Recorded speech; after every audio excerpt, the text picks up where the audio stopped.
एक बार सर्वोच्च न्यायालय ने एक फैसले में कहा था कि कांपते हुए हाथों से चिकित्सक अच्छी सेवा नहीं कर सकते हैं, इसलिए उनको सुरक्षा मिलनी चाहिए। दवाओं की कीमत हम तो तय नहीं करते, वो केंद्र सरकार तय करती है, लेकिन पब्लिक में मैसेज किया जाता है कि डॉक्टर बहुत महंगी दवा ले देते हैं। प्रधानमंत्री जी प्रचार करते हैं जेनरिक।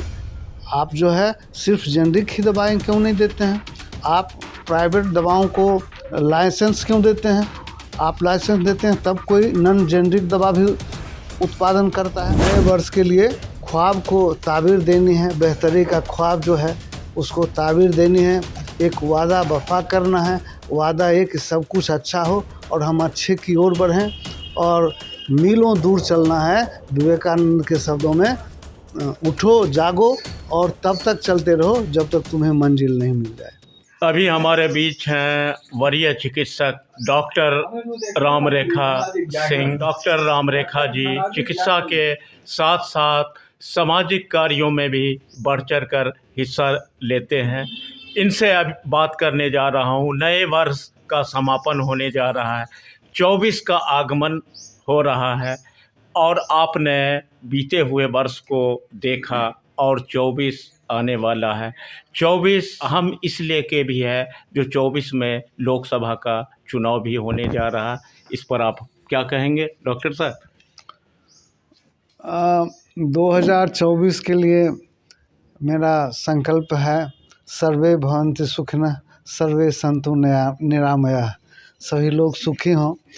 और 2024 वास्तव में निर्णायक मोड़ है देश के लिए। चुनाव है, खास करके लोकसभा का चुनाव है।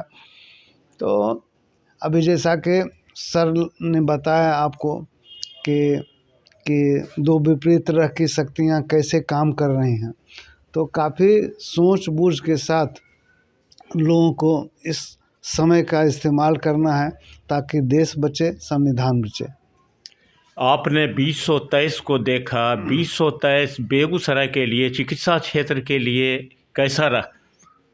बेगूसराय के लिए ही नहीं, हम पूरे बिहार की भी बात बता सकते हैं। चिकित्सा के क्षेत्र में बहुत उत्साहवर्धक नहीं है, भिन्न भिन्न कारणों से। एक तो जैसे हम डॉक्टर हैं तो उसको इस रूप में देखते हैं कि डॉक्टरों के प्रति आक्रमण, हमला लोगों का बढ़ता जा रहा है, और इसके लिए बहुत सारी शक्तियाँ जिम्मेदार हैं। उस पर बहुत अच्छे ढंग से सोच विचार करने की ज़रूरत है।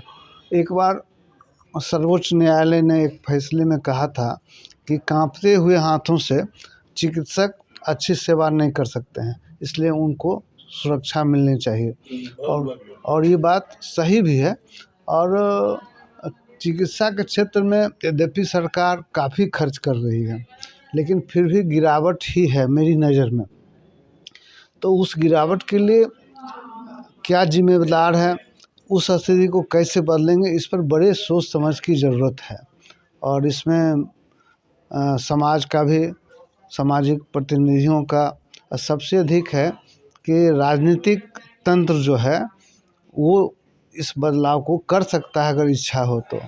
आम लोगों में आज के चिकित्सकों के प्रति अच्छी राय नहीं है, इस पर आप क्या कहेंगे? इस पर मैं इस बात से सहमत हूँ कि अच्छी राय नहीं है। मैं इस प्रश्न से भागता नहीं हूँ, लेकिन इसके लिए सीधा जिम्मेवार जो सरकारी तंत्र है वो है।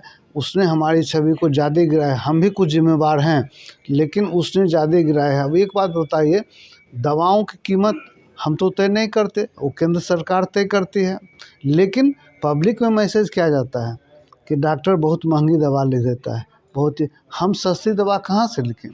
प्रधानमंत्री जी प्रचार करते हैं जेनरिक। आप जो है सिर्फ जेनरिक ही दवाएं क्यों नहीं देते हैं? आप प्राइवेट दवाओं को लाइसेंस क्यों देते हैं? आप लाइसेंस देते हैं तब कोई नॉन जेनरिक दवा भी उत्पादन करता है। तो सरकार की नीति जो है सो भ्रामक है।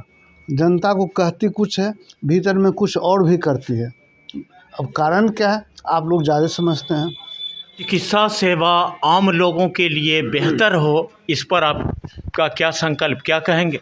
मैंने पहले भी कई बार, खास करके डॉक्टर्स डे पर और वर्ल्ड हेल्थ डे पर कई बार हमने मांग किया था कि स्वास्थ्य का माने राष्ट्रीयकरण होना चाहिए। माने मतलब कहने का मेरा मतलब ये हुआ, जैसे इंग्लैंड वगैरह में है, हमको प्राइवेट में क्यों जाना चाहिए, प्राइवेट सेवा क्यों होगी स्वास्थ्य में?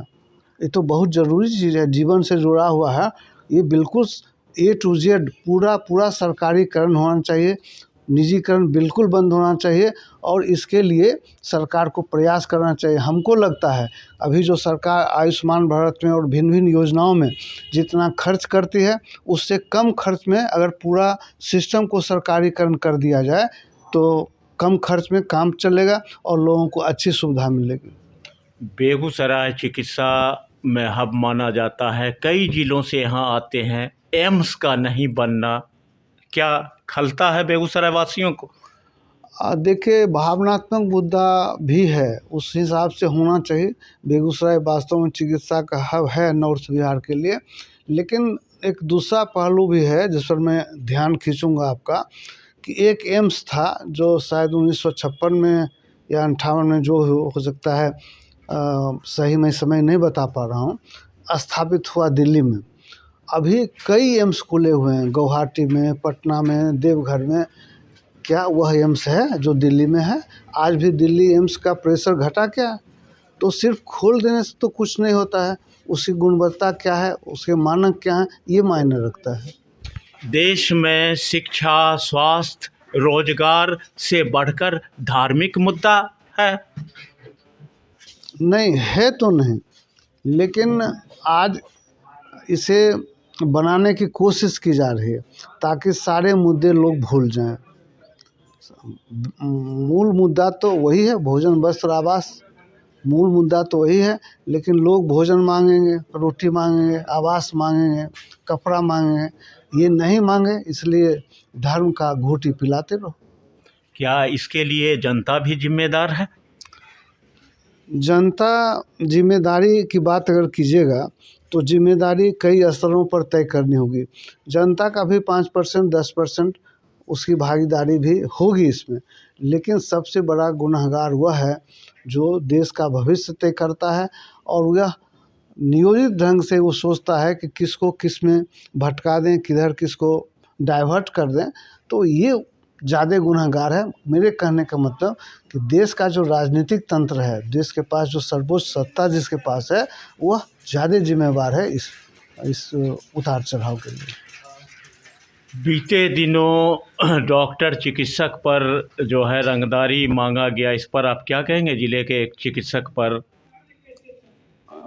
ये भी कई स्तरों की बात हो जाती है, कुछ बात हम नहीं भी बोल सकते हैं, लेकिन एक बात जैसे सर बताए ना कि अधिकांश अपराधों की जननी अर्थ है, गरीबी है, तो उससे भी जुड़ा हुआ है। और दूसरा, ये कानून व्यवस्था का भी प्रश्न है।